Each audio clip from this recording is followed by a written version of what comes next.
I'm just recording little audio bites about what people like about the Chester Creek Trail. Do you mind if I record you saying something? No, I don't mind. My name's Megan Holton. I'm part of this art project that Jimmy Riordan is curating called Seeking the Source.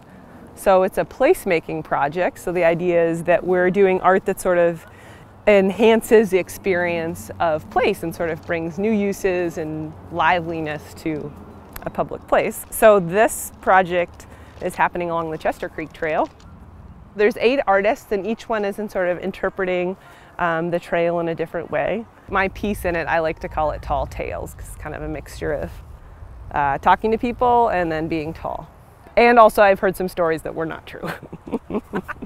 This particular project has a lot of different threads, but I mean one of them is just to like interact with the trail in a new way and interact with users of the trail, and another of it is sort of the documentation of the history and culture and use of the trail on this particular week and putting it on an online digital archive that can sort of, you know, celebrate the Chester Creek Trail. Tell me about your favorite spot on the Chester Creek Trail.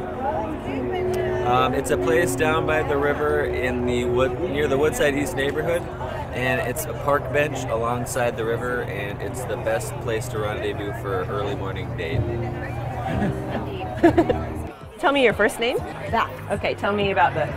Well, I came across a random poem on a tree along the Chester Creek Trail. And it was a beautiful poem by Mary Oliver and very inspiring. It was just so sweet. My favorite spot on the trail is the hill just as you're going up to Goose Creek, because it gives you a little bit of extra challenge as I'm going to work, and then it is like a tiny gift on the way home as I coast down. Right, and then turn onto the bridge there? Yes. Yeah, okay, I know exactly what you're talking about. Totally. Thanks. Well, one of my favorite places is under the A Street Bridge. Not because it's the most beautiful spot, but because in the winter the ice kind of builds up and there's always these interesting patterns when it starts melting on that curve under the bridge. And then also I've noticed in the summers people pile up rocks and stuff under there, and so it's always kind of fun to see what little rock piles have come and gone over the course of the week or from week to week. You know, I think my favorite part of the trail is probably back by Valley of the Moon. When you first come around the corner and you get just a eye level view of the creek, and just I like the interplay between the urban mix of it and just a little bit of nature along the way. Thank you. Okay, so just tell me your first name. John. Okay, and then tell me about the Chester Creek Trail, like maybe a favorite spot or how you use it. I ride it all the time. I ride it in the wintertime a lot, and actually more in the wintertime probably, but my favorite spot is down the trail just to the west of here. There's like a little, just a little like kind of cut through where there's a little single track dirt trail. I think that's my favorite spot.